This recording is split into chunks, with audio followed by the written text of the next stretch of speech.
اس سے کوئی فرق نہیں پڑتا کہ آپ کس یونیورسٹی جاتے ہیں یا کس کالج کے اسٹوڈنٹ ہیں۔ اگر آپ کو کالج جاتے ہوئے کچھ مہینے یا یونیورسٹی جاتے ہوئے پہلا سیمیسٹر ہوا ہے، آدھے سے زیادہ باتیں آپ پر پورا اتریں گی، بلکہ آپ کے دل پر لگیں گی۔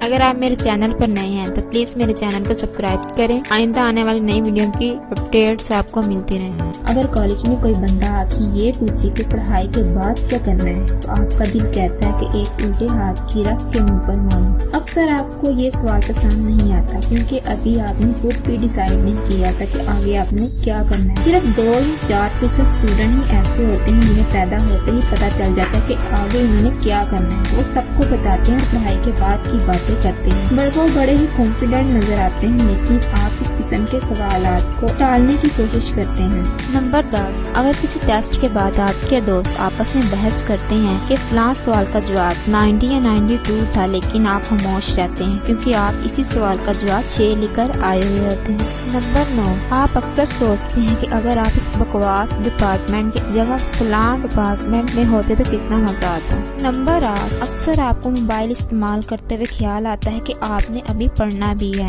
اور آپ ارادہ کرتے ہیں کہ جیسے ہی پورے 8 بجیں گے تو آپ موبائل ایک سائڈ پر رکھ کر پڑھنا شروع کر دیں گے، لیکن کسی وجہ سے موبائل سے کھیلتے رہتے ہیں۔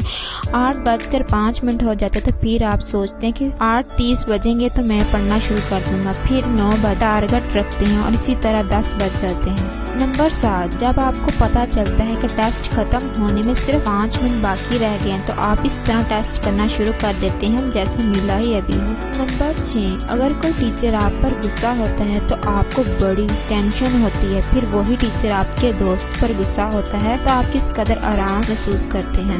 نمبر 5، اکثر کلاس میں اگر کوئی ٹیچر پوچھتا ہے کہ کون یہ سوال حل کرے گا، اب چند اسٹوڈنٹ ہاتھ کھڑا کرتے ہیں کہ وہ حل کریں گے، لیکن آپ ہاتھ کھڑا نہیں کرتے بلکہ ٹیچر سے نظریں بچانے کی کوشش کرتے ہیں۔ اس کے باوجود ٹیچر آپ کو ہی اٹھاتا ہے، واپس آ کر اپنے دوست کو بتاتا، پتہ نہیں میں نے اس گنجے کا کیا بگاڑا ہے۔ نمبر 4، آپ کو اپنے کالج یا یونیورسٹی کی کوئی بھی کتاب خریدنے کی اتنی جلدی نہیں ہوتی جتنی جلدی آپ کو اپنے ڈپارٹمنٹ کی شرٹ خریدنے کی ہوتی ہے۔ نمبر 3، سارے کالج میں کم سے کم ایک ٹیچر ایسا ہوتا ہے جو اپنے آپ کو سارے کالج کا باپ سمجھتا ہے۔ ہر کام میں روکنا ٹوکنا یا بے جا سختی کر کے انہیں دلی تسکین ملتی ہے۔ نمبر 2، اکثر آپ کا مائنڈ لاجیکل مائنڈ کہلاتا ہے کہ آپ کو پڑھنا چاہیے، آپ پڑھنے کا ارادہ بھی کرتے ہیں لیکن اتنی ہمت اور موٹیویشن اکٹھی نہیں کر پاتے کہ کتابیں لے کر بیٹھ جائیں۔ نمبر 1، جب آپ کے مارکس بہت اچھے آتے ہیں تو آپ کو 2 طرح کے لوگوں سے وابستہ کرتا ہے۔ ایک وہ جو سوچتے ہیں کہ ہر بندہ دن رات پڑھتا ہے، دوسرا وہ